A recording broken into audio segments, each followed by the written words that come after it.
AI भी आज के समय में एक बज़वर्ड बन गया है। लास्ट सवाल मैं आपसे पूछने वाला था। हाँ जी, जी। बात है, क्योंकि मैं कंप्यूटर साइंस से ही हूँ।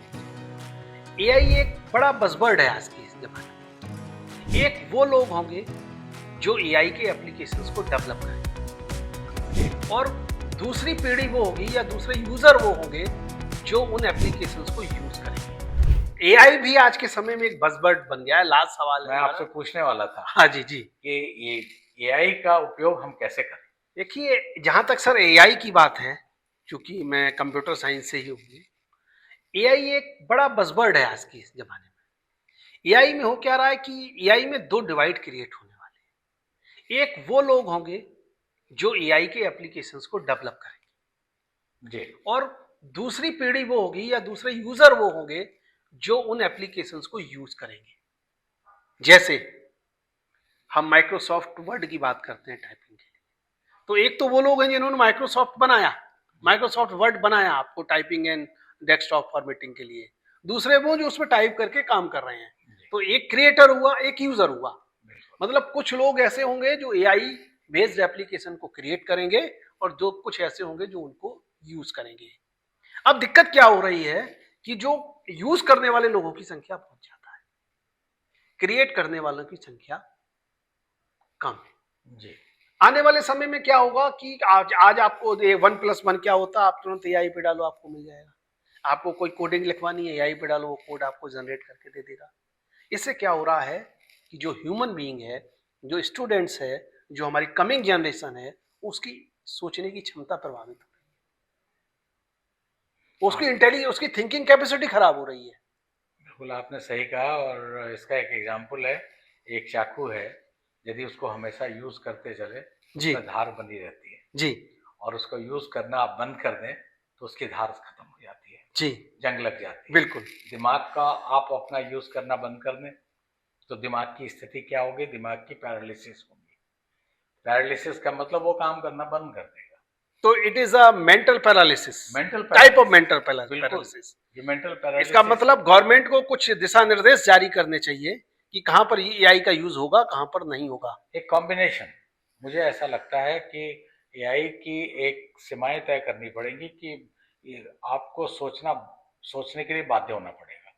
जैसे प्रोग्रामिंग है, तो प्रोग्रामिंग के कोडिंग लैंग्वेज सब बने हुए हैं, जी, लेकिन कैसे कहाँ पर क्या चीज को पुटअप करना है ये एक प्रोग्रामर सोचता है। बिल्कुल बिल्कुल बिना सोचे नहीं होता। नहीं हो सकता। अब हमें सिमिलरली एआई में एआई में ऐसा सिमिलरली एआई में क्या है, AI is a special branch of computer science in which we are trying to simulate the human brain.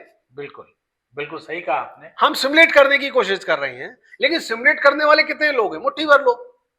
और उस सिमुलेशन का यूज करने वाले लाखों की संख्या लाखों लोग हैं। तो जब लाखों लोग हो गए तो उनकी सोचने की क्षमता प्रभावित होगी। बिल्कुल।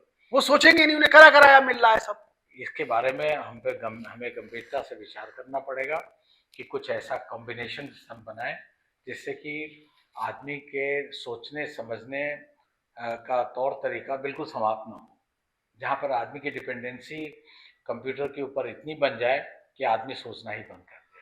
कुछ ऐसी पॉलिसी या कुछ ऐसे चीज़ों को डेवलप करने की बात हमें करनी पड़ेगी। तो सर, लास्ट में मैं आपसे एक ही बात कहूंगा कि आप समाज को, आने वाले नए स्टूडेंट्स को इंक्यूबेशन से रिलेटेड आप कोई विशेष मैसेज देना चाहें तो।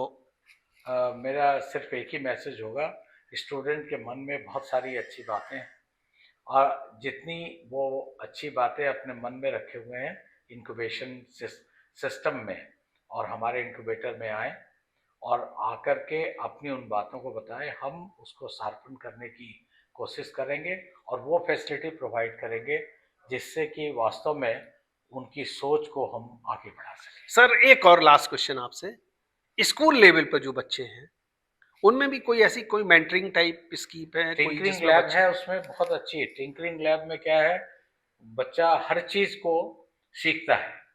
Y we do what we do, yes, हम जो कुछ भी करते हैं क्यों करें, बच्चा सीखता है और सीखने पर उसको लॉजिकली वो उस क्षेत्र में वो एक नएपन से आगे बढ़ना चाहता है और नई चीज करना चाहता है।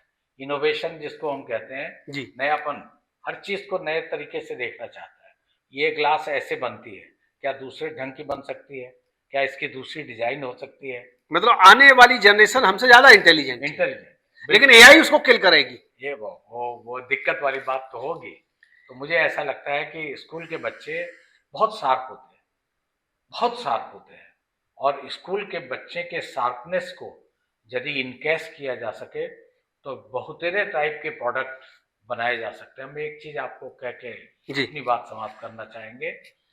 अमेरिका जैसे देश में जहाँ कोई नई चीज या कोई डिफिकल्ट सिचुएशन होता है तो बच्चों को बुला के पूछा जाता है कि इस प्रॉब्लम का सलूशन क्या है, जी और उसके आधार पर वो सलूशन ढूंढने की कोशिश करते हैं, और सच्ची बात यह है कि सलूशन पाते हैं। सर आपका बहुत बहुत धन्यवाद। आपके आशीर्वचन हमें मिले, आपके आशीर्वाद स्वरूप जो ये ज्ञान हमें आज प्राप्त हुआ, हम उसके लिए आपके आभारी हैं। मैं इसी के साथ आज के एपिसोड में मैं धन्यवाद ज्ञापित करता हूं डॉक्टर एसपी मिश्रा जी, जो कि महान शिक्षाविद हैं, जाने माने शिक्षाविद हैं।